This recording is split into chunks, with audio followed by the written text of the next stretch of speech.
Dari TG mau langsung kuliah, saya mau Semongaku atau Daigaku? Banyak yang nanyain aku, dari TG bisa nggak langsung saya mau Semongaku, Daigaku tanpa Nihongo Gakko? Aku jelasin dulu kenapa lebih gampang itu masuk Nihongo Gakko dulu, baru ke Semongaku atau Daigaku. Nah, prosesnya dari TG, itu untuk perubahan visa, itu kan nggak bisa. Jadi TG-nya harus selesai dan bikin baru visa student. Nah, untuk itu, Nihongo Gakko akan ngebantu kalian untuk pengurusan visa. Sedangkan kalau Semon Gakko dan Daigaku, karena siswanya banyak dan bukan untuk ngurus orang luar negeri, biasanya kita harus ngurus sendiri. Tapi tetap aja Semon Gakko atau Daigaku akan ngasih formulir-formulir yang dibutuhkan dari sekolah. Nah, kalau masuk Nihongo Gakko dulu, kalian itu kan ada jejak belajar bahasa Jepang dan ada jejak sekolah di Jepang.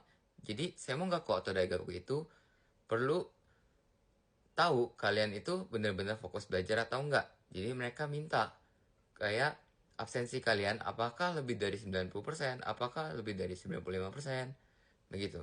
Nah, untuk persyaratan-persyaratannya itu setiap sekolah itu beda-beda.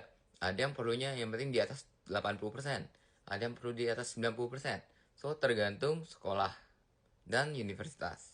Nah, untuk persyaratan level bahasa Jepangnya, setiap Semongaku dan Daigaku itu juga berbeda-beda. Jadi ada yang perlu lulusan N3, ada yang perlu sedang belajar N2. Jadi lulus N3 sedang belajar N2. Ada yang perlu harus udah lulus N2, ada yang perlu harus udah lulus N1. Jadi setiap Semongaku dan Daigaku itu berbeda-beda. Nah, kalau tingkatan level kita lebih tinggi, maka kita bisa masuk ke Semongaku atau sekolah yang lebih bagus anggapannya. Nah, biasa yang cuma perlu N3 itu ada kelas khusus untuk orang luar negeri. Jadi kita nggak ada teman-teman orang Jepang. Nah, untuk dari TG mau langsung Semongaku atau Daigaku itu, ya bisa aja kalau kalian memenuhi persyaratan masuk Semongaku atau universitas yang kalian tujuin. Jadi kalian harus cari-cari dulu Semongaku atau Daigaku yang kalian pengen tujuin. Terus harus cari tahu persyaratan-persyaratannya apa aja. Apakah kalian memenuhi? Kalau iya, kalian bisa langsung daftar. Nah, Semongaku atau Daigaku itu juga biasanya ada yang namanya open campus. Itu kalian bisa langsung ke tempatnya dan bisa untuk lihat-lihat juga sekitar dan juga untuk nanya-nanya.